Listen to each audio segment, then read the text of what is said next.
It is after 10 o'clock right now, so I'm up way past my bedtime. This is going to be a quick video, but I'm feeling extremely grateful right now, so I wanted to do a video. Tonight, my husband and I went to a recovery event type of thing in our community. An author came in named David Sheff, and he spoke. My husband was able to be on the panel, and he spoke for a little bit also. And Recovery Nation Apparel had a booth, and we sold some shirts. So it was pretty great, but it just had me thinking, like, this time last year, the same type of event happened. The author of Dreamland came in and he spoke, and I got to speak on the panel last year. And just the difference between myself, like just 1 year difference in recovery, is crazy. Like last year, speaking for 5 minutes had me, like, I was a wreck for probably a month before this even happened. My anxiety was so high, my self-esteem was so low. We didn't even have Recovery Nation Apparel back then. Just so much has changed in a year with me personally, but also in my life.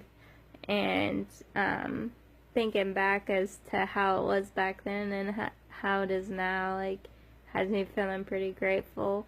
But also some subjects that we talked about tonight with just regular people in our community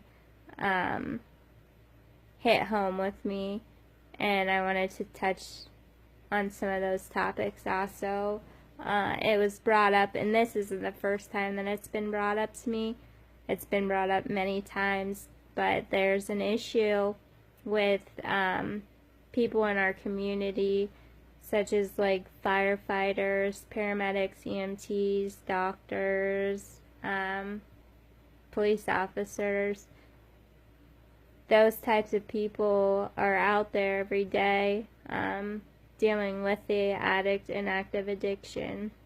And so they start to get a bad, I don't want to say like bad attitude, but yeah, kind of a bad attitude when it comes to addiction.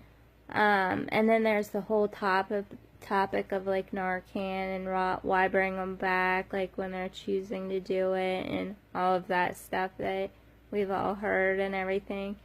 But it makes me kind of sad because, and this is why I think it's important for all people in recovery to speak out, because these people need to see the faces of recovery, not just the faces of the addict, because we were that addict. I was that addict.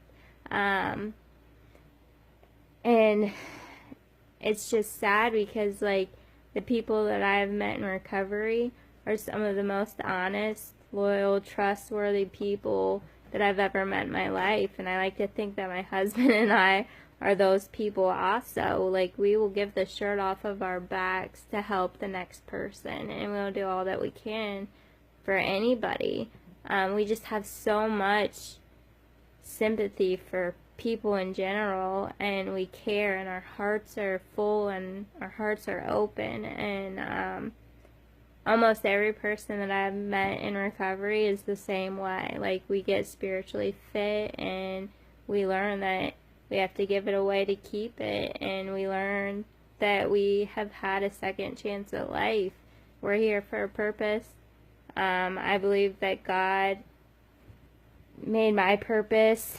I don't know, I think He's given me a lot of purpose, but one of those is to speak out and be the voice and the face behind recovery. Like, that's why I'm not anonymous, and I tell my story, and I talk to people about my story, and I try to spread hope and awareness and try to get some of that stigma off of addiction.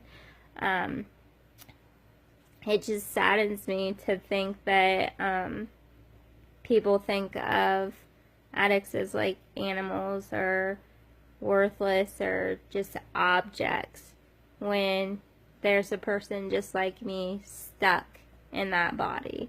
Like, when I was using, I was lost in me. Like, the person that I was lost way deep in a shell, just a body.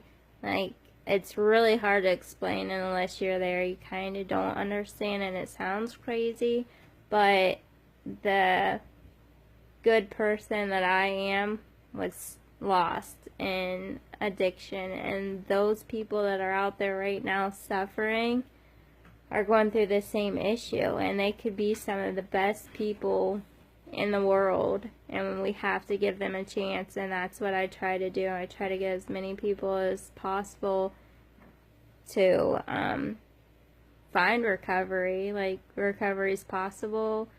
I try to encourage everybody, like, it's worth it. It's worth sticking with it. Everything gets better. But God gave us a second chance for a reason.